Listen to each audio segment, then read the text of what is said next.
ونعوذ بالله من شرور أنفسنا ومن سيئات أعمالنا من يهده الله فلا مضل له ومن يضلله فلا هادي له ونشهد أن لا إله إلا الله وحده لا شريك له وأشهد أن سيدنا ونبينا وحبيبنا ومولانا محمد صلى الله تعالى عليه وسلم أرسله بالحق بشيرا ونذيرا وداعيا إلى الله بإذنه وسراجا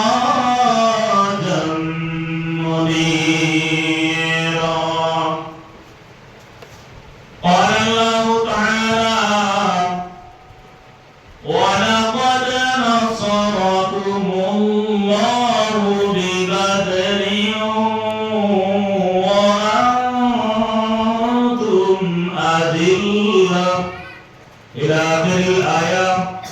وقال تعالى: إن الله وملائكته يصلون على النبي يا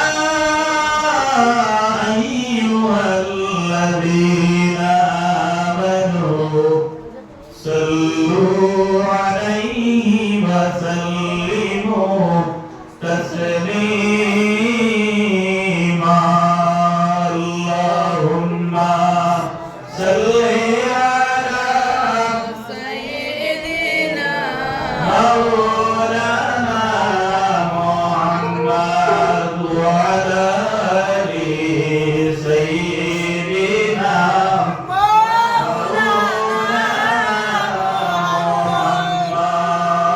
اللهم صل على سيدنا مولانا محمد وعلى آل سيدنا محمد. উপস্থিত আমার ভাইকে সম্মানিত কুরআনগণ, মঞ্চে আমার বাম পাশে বসা আমার বড় সাহেব, বড় ভাই, সম্মানিত উস্তাদে মোহতারাম, উপস্থিত মুরব্বিয়ানে কেরাম, সামনে অবস্থানরত তালিবায়ে আযম, পর্দার পর্দানিশী সম্মানিত মা ও বোনেরা, সবাইকে আজকে বদর দিবস উপলক্ষে দারুল কিরাতের পক্ষ থেকে শুভেচ্ছা জানাচ্ছি। আসসালামু আলাইকুম ওয়া রাহমাতুল্লাহি তাআলা ওয়া বারাকাতুহু। ওয়া আলাইকুম আসসালাম।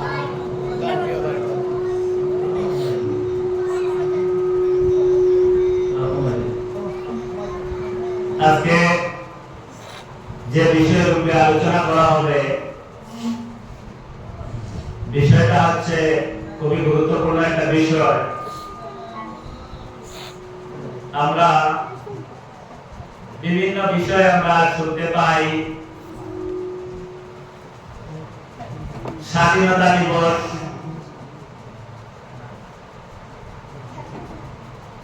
ঈদুল আযহা, ঈদুল ফিতর বা শবে বরাত, এইভাবে ইসলামে এবং সাধারণ সামাজিক হিসাবে বিভিন্ন দিনও পালন করা হয়, ধার্মিক হিসাবে বিভিন্ন দিন বা রাত্র দিবস পালন করা হয়।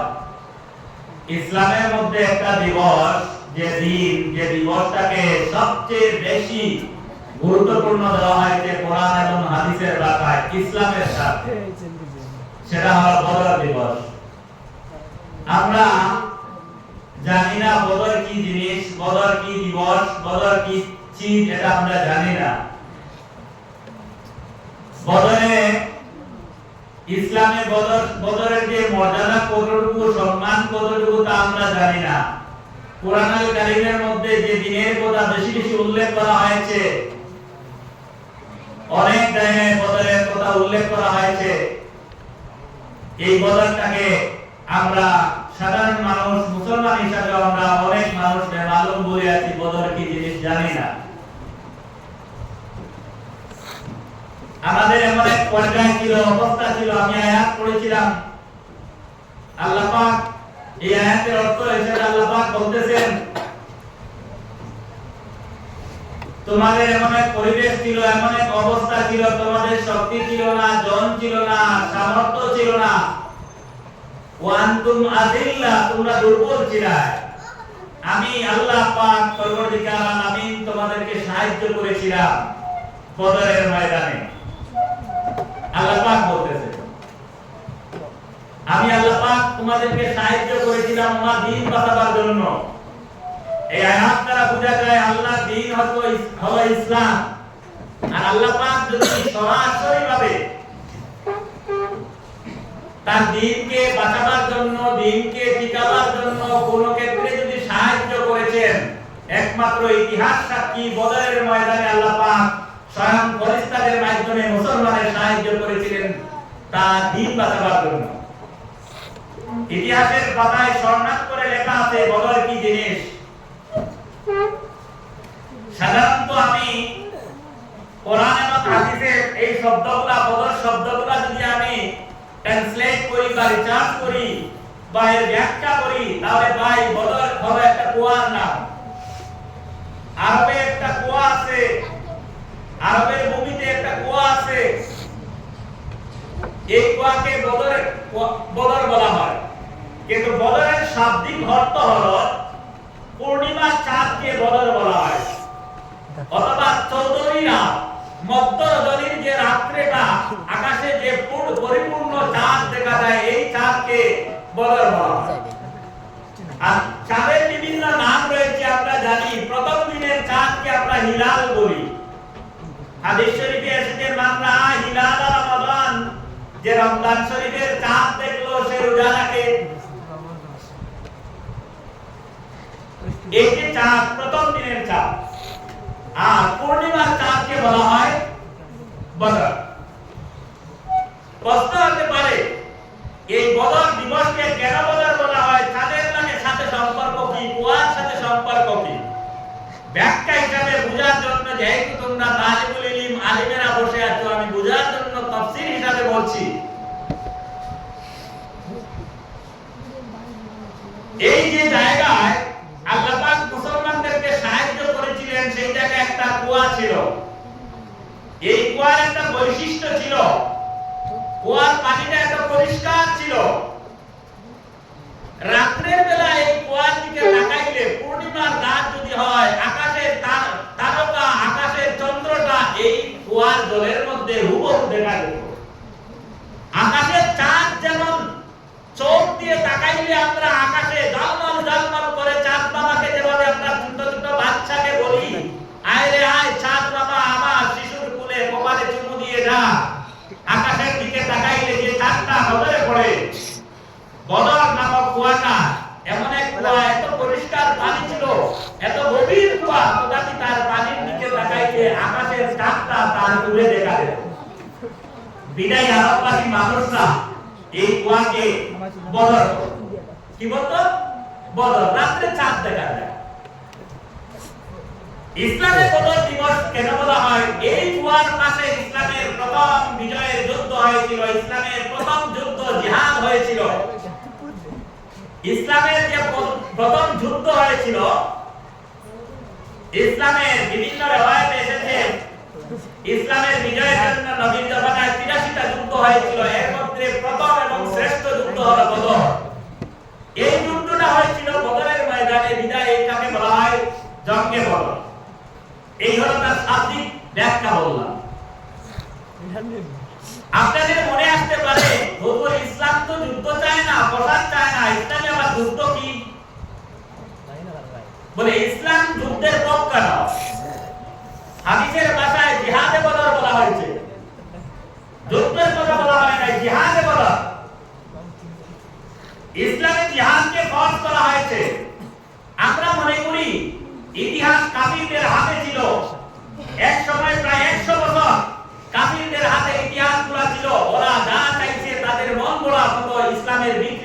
ইসলামকে ব্যাখ্যা করেছে।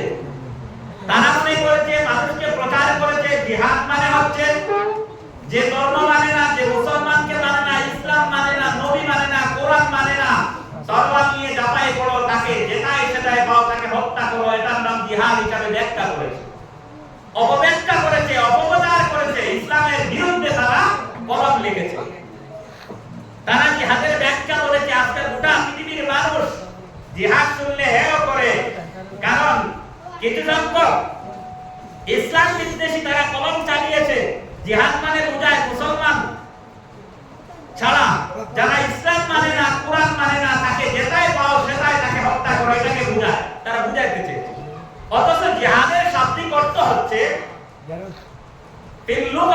লোগাতের ভাষায়, ডিকশনারি ভাষায়, অক্সফোর্ড ডিকশনারি যদি আপনি খুলুন, কেমব্রিজ ইউনিভার্সিটিতে ডিকশনারিগুলো যদি আপনি খুলুন, তাহলে কেমব্রিজ ডিকশনারি, অক্সফোর্ড ডিকশনারির মধ্যে জিহাদের অর্থ লেখা হচ্ছে কোন উদ্দেশ্যকে সাফল্যমণ্ডিত করার জন্য, কোন উদ্দেশ্যকে সাফল্যমণ্ডিত করার জন্য যে প্রাণান্তকার চেষ্টা করা হয়, এই চেষ্টার আরবি নাম হচ্ছে জিহাদ। তার মানে হলো বাচ্চারা পড়াশোনা করতেছে না, পড়া শিখছে না, আমার বাচ্চাকে পড়া শেখাবার জন্য আমি যে আপ্রাণ চেষ্টা করব, এই চেষ্টার নাম হলো আরবিতে জিহাদ। বুঝা যাচ্ছে আমার কথাটা? কোন মানুষ নামাজ পড়ে না, কোন মানুষ নামাজ পড়ছে না, তাকে নামাজি বানানোর জন্য আমি যে পন্থা অবলম্বন করব, যে চেষ্টা অবলম্বন করব, তাকে হিকমত ব্যবহার করব, তাকে নসিহতের মাধ্যমে, তাকে ওয়াজ নসিহত বিভিন্ন রকমের পন্থা করে তাকে নামাজের দিক দিয়ে আগ্রাহিত করার জন্য চেষ্টা করব, এর আরবি নাম হচ্ছে জিহাদ। জিহাদ মানে হলো চেষ্টা করা।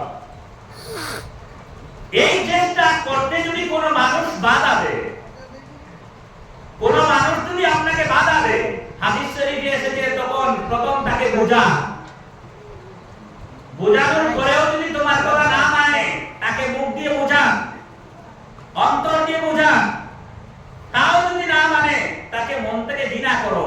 জিহাদ করার কথা আসে নাই, যুদ্ধ করার কথা আসে নাই, বুঝাবার কথা। কোরআনুল কারীমে এর বাক্যে বলা হয়েছে উদউ ইলা সাবিলি রাব্বিকি বিল হিকমাতি ওয়াল মাউইযাতিল হাসানা। সমগ্র বিশ্ববাসীকে আমি চ্যালেঞ্জ করে বলি, তোমরা যারা ইসলামের বিপক্ষে কথা বলো, আমার কোরআন কি সুন্দরভাবে বলেছে, অরবি তুমি মানুষকে হিকমত অবলম্বন করে হিকমত দিয়ে বোঝাও।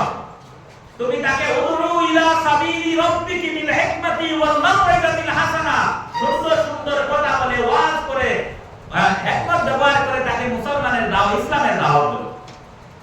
অথচ আল্লাহ পাককে অন্য জায়গায় তার হাবিব, আল্লাহ পাক বলেছেন, তার হাবিবকে কেন্দ্র করে বলেছেন, নবী লাস্তা আলাইহিম বিমুসাইতির, তোমাকে আমি দাওকা বানিয়ে পাঠাই নাই, পিড়ে মানুষকে হেদায়েত করার জন্য। সুতরাং ইসলামে যুদ্ধ করা, প্রসাদ করা ইসলামের কোনো রাস্তা নাই। কোন মানুষকে দিন প্রচার করার জন্য যদি আপনি যান, এই মানুষ যদি আপনার উপর অত্যাচার করে, আক্রমণ করে, প্রথমে যদি মানুষ আক্রমণ করে তাহলে তাকে বুঝান, তাতেও যদি না বুঝে আপনার উপর হত্যা করে, প্রথমে যদি হত্যা দায়িত্ব আক্রমণ ছাড়া, এই মোকাবেলা করার জন্য যে প্রান্তকার চেষ্টা করবা, হাত দিয়ে, অস্ত্র দিয়ে মোকাবেলা করার জন্য, প্রথমে নয়, দ্বিতীয় অবস্থায় আপনি কেউ যদি আপনাকে হিংসা করে আপনার উপর আক্রমণ করে ফেলে, এই সময় তাকে প্রতিহত করার জন্য যে চেষ্টা করবে, তার নাম হলো জিহাদ। এই চেষ্টা যদি তরবারি যদি হয়, হাতিয়ার যদি হয়, ডাল ব্যবহার করে যদি হয়, তাকে আপনি করতে পারেন। যুদ্ধ আপনাকে রক্ষা করার জন্য যে চেষ্টা, তার নাম হলো জিহাদ। বুঝা যাচ্ছে আমার কথা? এই বদরের দিবসে যদি মানুষ তাকায়, পৃথিবীর ঐতিহাসিকরা যদি তাকায়, খোদার কসম জিহাদের অর্থগুলো তাদের সামনে পরিষ্কার হয়ে যাবে। বিশ্বনবী মুহাম্মদুর রাসূলুল্লাহ সাল্লাল্লাহু আলাইহি ওয়াসাল্লামকে আরববাসী মানুষরা কম কষ্ট দেয় নাই। আরববাসী, মক্কাবাসী মানুষ এত জুলুম, এত অত্যাচার করেছে তারা, হাত্তা ইয়াকুল রাসূল ওয়াল্লাযীনা আমানু মা'হু মাতা নাসরুল্লাহ, নবীরা সাহাবায়ে কেরামরা বাধ্য হয়ে গেলেন, আল্লাহ তোমার পক্ষ থেকে যদি তোমার দ্বীন হয়, ইসলাম যদি তোমার ধর্ম হয়, ইসলাম যদি তোমার দ্বীন হয়, এত এইভাবে বলছিলেন। নবীজি নামাজ পড়তে গেছেন, কাফিরেরা উটের রড এনে, উটের ময়লা এনে নবীজির পিঠের মধ্যে নিক্ষেপ করলো। সাহাবায়ে কেরামরা নামাজ পড়তেছেন, পিছন দিকে তরবারি দিয়ে আঘাত করতেছে। রাস্তায় দিয়ে আসছে মুসলমানেরা, রাস্তায় গর্ত করলো, মুসলমান যেন আটকে যায়। অন্ধকার রাত্রে মুসলমান যাতায়াত করতে পারে না, এমন এক পরিবেশ ছিল। অন্ধকার রাত্রে জঙ্গলের মধ্যে হাতিয়ার হয়ে বসে আছে কাফিরেরা।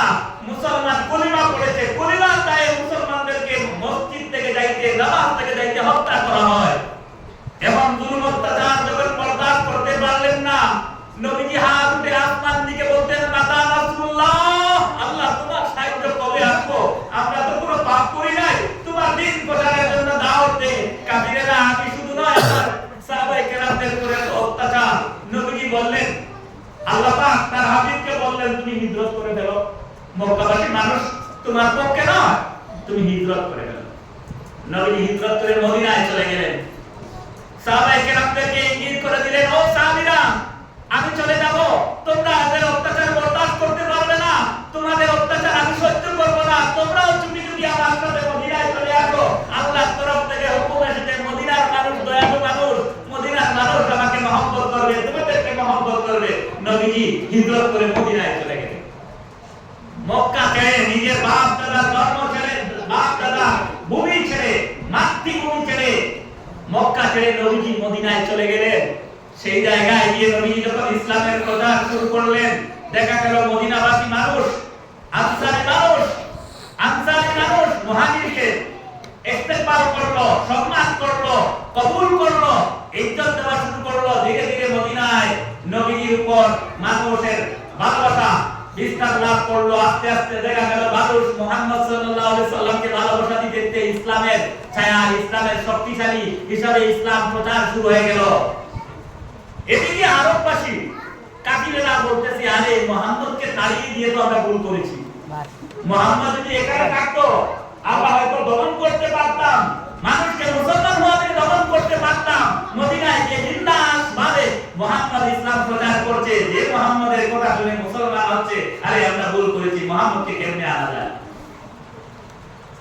তখন আরবের বড় বড় লিডাররা, আবু জেহেল, উতবা, সাইবা, নবীজির কুরাইশরা, বড় বড় ইসলামের শত্রুরা, ওরা মদিনাবাসীকে চিঠি লিখলো, তোমরা মুহাম্মদকে ফিরিয়ে দাও, মুহাম্মদ আমাদের কাছ থেকে পলায়ন করে তোমাদের জায়গায় আশ্রয় নিয়েছে, ওর ধর্ম তোমরা কবুল করবে না, ওর কথাও শুনবে না, ওকে ফিরিয়ে দাও অথবা ওকে হত্যা করো। মদিনাবাসীর মানুষের ভিতরে আল্লাহ দয়া ঢুকিয়ে দিলেন। মদিনাবাসী নবীকে সম্মান করলো, তারা বলল, মুহাম্মদ সাল্লাল্লাহু আলাইহি সাল্লামের কাছে আমরা কোনো খারাপই পাইলাম না, মুহাম্মদের মুখ থেকে কোনো খারাপ বস্তু পাইলাম না, তার চরিত্রের মধ্যে কোনো আমরা বিকৃততা দেখলাম না, তার ব্যবহারের মধ্যে কোনো কমজোরি দেখলাম না, আমরা মুহাম্মদ সাল্লাল্লাহু আলাইহি সাল্লামকে তোমাদের হাওলা করব না। মদিনাবাসী ইস্তেকবাল সুযোগ পাইল না। আরববাসী কুরাইশরা, তারা মুহাম্মদ সাল্লাল্লাহু আলাইহি সাল্লামকে, যেহেতু মুহাম্মদ সাল্লাল্লাহু আলাইহি সাল্লামকে মদিনা থেকে ফিরাইতে পারলো না, তাদের মনে মনে আফসোস, আরে কি ভুল করলাম, ওই রাতে যদি মুহাম্মদকে শেষ করে ফেলতাম। কথাটা বাস্তব। যেই দিন নবী মক্কা থেকে হিজরত করেছেন, দেখো জিহাদ কাকে বলে মুসলমান শুনে রাখো। নবী যেই দিন মক্কা থেকে মদিনায় হিজরত করতেছেন, এই দিন রাত্রে বেলা নবী রাত্রে হিজরত করতেন। এই দিন তারা আরবের পুরো কাফিরেরা জানে না, আবু জেহেল জানে না, উতবা জানে না মুহাম্মদ হিজরত করতেছে। দারুন নদুয়া থেকে আবু জেহেল বলার করলো যে মুহাম্মদ সাল্লাল্লাহু আলাইহি ওয়াসাল্লামের সর কাটে আনতে পারবে, সরকে বিকণ্ঠিত করতে পারবে, তাকে 100 উট দেওয়া যাবে। কাফিরেরা এসে মুহাম্মদ সাল্লাল্লাহু আলাইহি ওয়াসাল্লামের ঘরের চতুর্দিক ঘেরাও করলো।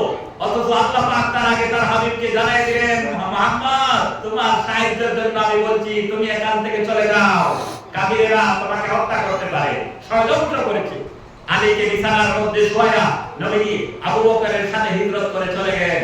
পরের দিন কাফিরেরা অবাক হয়ে গেল, অস্থির হয়ে গেল, আরে কি ভুল করলাম, একদিন আগে চাইলে মুহাম্মদকে শেষ করতে পারলাম, মুহাম্মদ তো পলায়ন করলো, কেমন আওয়াজ করলো, এত জুলুম অত্যাচার তার উপর হয়েছে, তারা কোনো সুযোগ পাইল না।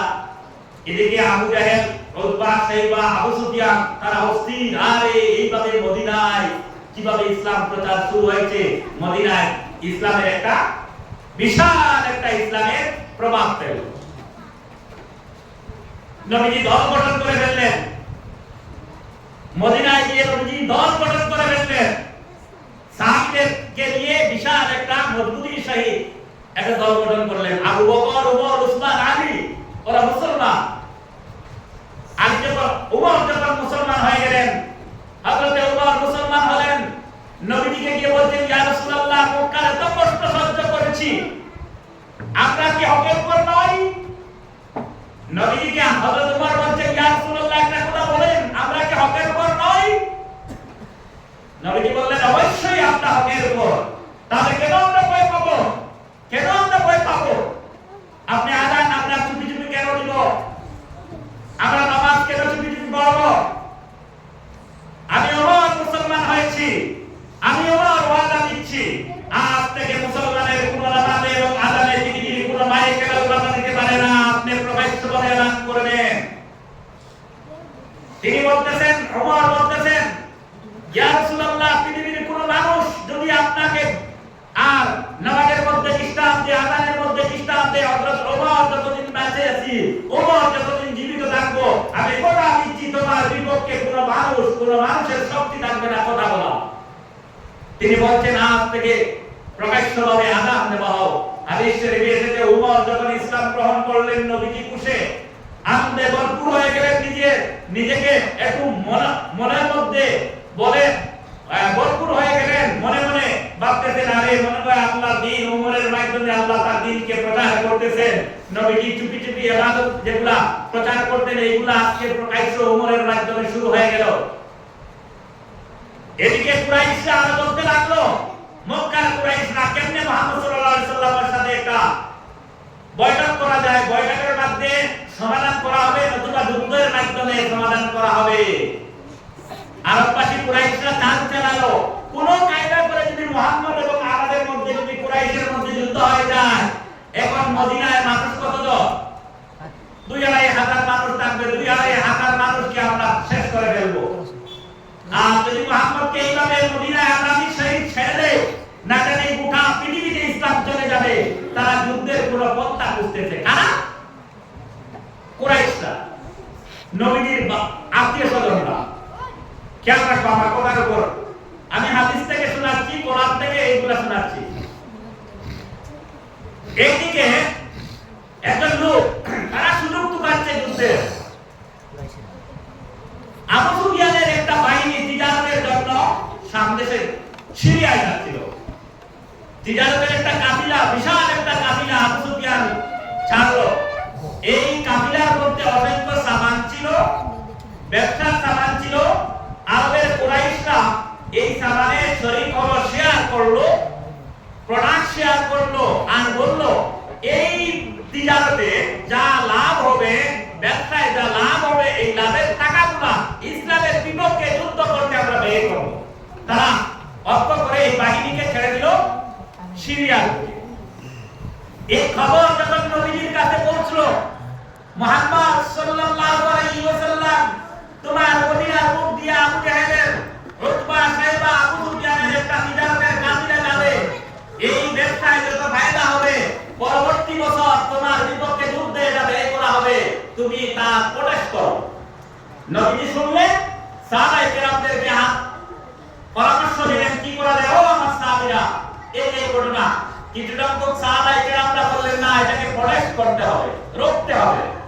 কিছু সংখ্যক সাহাবায়ে কেরামদেরকে যখন নবী পাঠাইলেন, যেহেতু ইসলামের বিদ্বেষের উদ্দেশ্যে তারা এই ব্যবসায় শেয়ার করেছে, ব্যবসায় অংশগ্রহণ করতেছে, এদিকে কিছু সংখ্যক সাহাবী পাঠানোর সাথে সাথে একটা মুনাফিক মক্কার মধ্যে খবর দিল, ও কাফিরেরা, ও কুরাইশরা, তোমরা কি বসে আছো? তোমাদের কাফিলার উপর মুহাম্মদ তার বাহিনী আক্রমণ করেছে। অথচ নবীজি কোনো আক্রমণ করেন নাই, শুধু ওদেরকে ফিরিয়ে দেওয়ার জন্য কিছু পাঠিয়েছিলেন, ওরা কিন্তু সামনেও যায় না। আবু জাহেলের কাছে যখন এই কথাটা আসলো, তারা বলল, এই তো সুযোগ পেয়ে গেছে, মুহাম্মদ কি বেশ, মুহাম্মদের বাহিনী কি বাইরে হয়েছে? হ্যাঁ, সুযোগ পাইছে।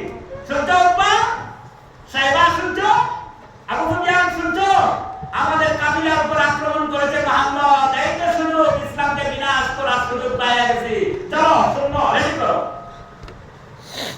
তারা 1300 অথবা 1400 মিলিটারি রেডি করলো।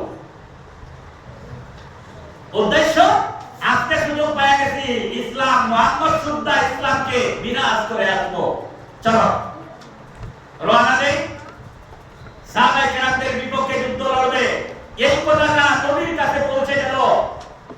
শুধু কাফিলা নয়, কাফিলাকে বাঁচাবার জন্য এক হাজার সেনাবাহিনী কুরাইশরা সজ্জিত অস্ত্র নিয়ে মদিনার দিকে রওনা হয়েছে। ইয়া রাসূলুল্লাহ, আপনিও তাদের মোকাবেলা করার জন্য প্রস্তুতি নেন।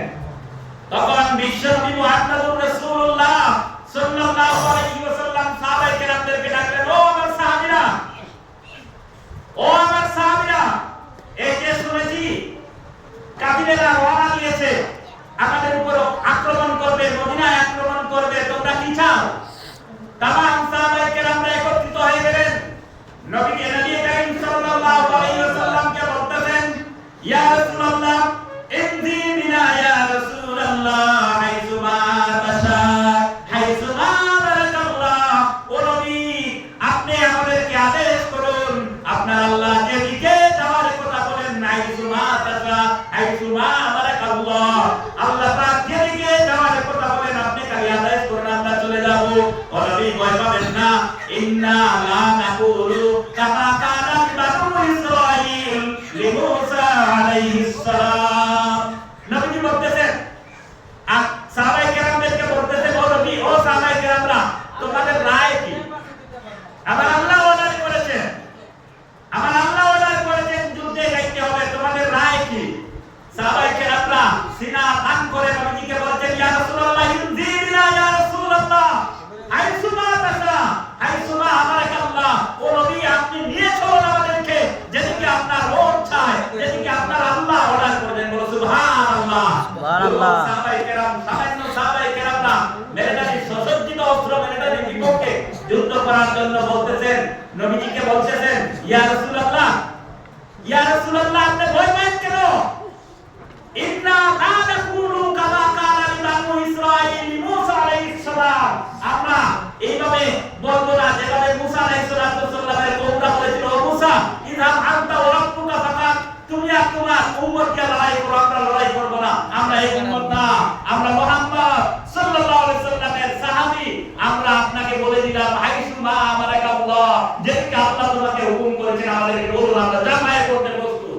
নবীজি খুশি হয়ে গেলেন। সাহাবায়ে কেরামদের দুর্বল সামান্য সাহাবায়ে কেরামদের বলের বল দিয়ে নবীজি খুশি হয়ে গেলেন।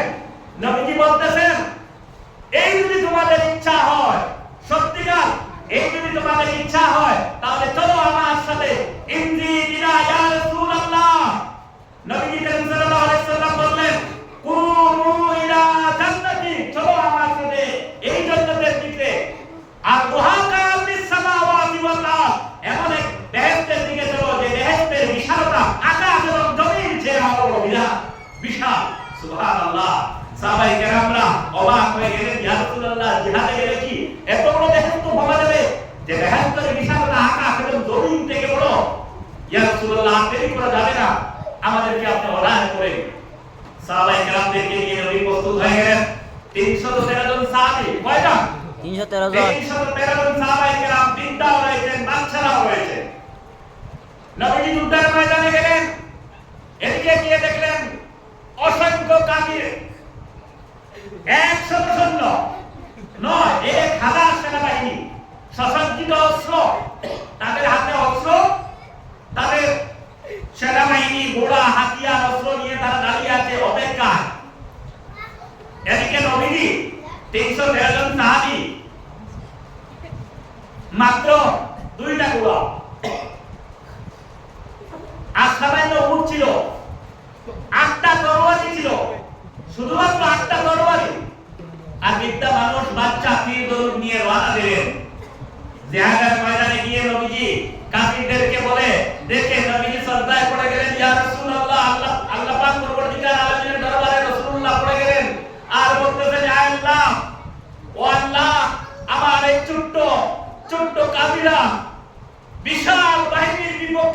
দিন প্রচার করার জন্য প্রস্তুত হয়েছেন আল্লাহ তোমার পক্ষ থেকে যদি সাহায্য না আসে আমরা তো শেষ হয়ে যাব ইয়া রাসূলুল্লাহ আমরা